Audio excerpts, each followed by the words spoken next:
Magandang araw po mga kaguro, at sa araw na ito ay magbabahagi po ako ng series of videos tungkol po sa hiring process ng SPIMS sa Pinas, Ikaw ang Ma'am at Sir na programa po ng DMW or Department of Migrant Workers at ang DOST Scholars.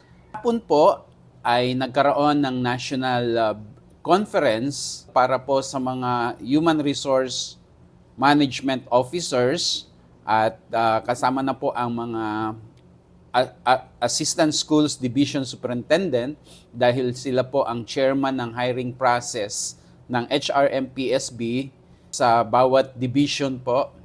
Mga susunod na video ang aming tinalakay tungkol po sa hiring ng SPIMS at DOST Scholars.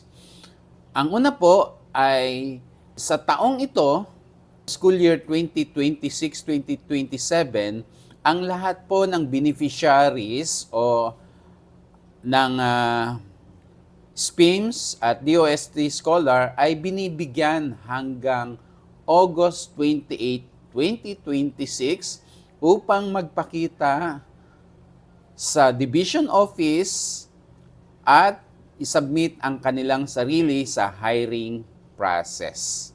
Tandaan po natin ang date, August 28, 2026. Yan po ang deadline. So, ibig pong sabihin, pwede pong mas earlier than, mas maaga, mas mabuti. Kaya, so kung meron po kayong mga kilala na mga teachers, licensed teachers, abangan nyo po ang mga susunod na mga video na aking i-upload tungkol sa SPIMS at DOST Scholar. Paki-like, share, subscribe at follow sa aking social media account na Tambayan ni Sir. Paki-comment po sa baba kung meron kayong katanungan.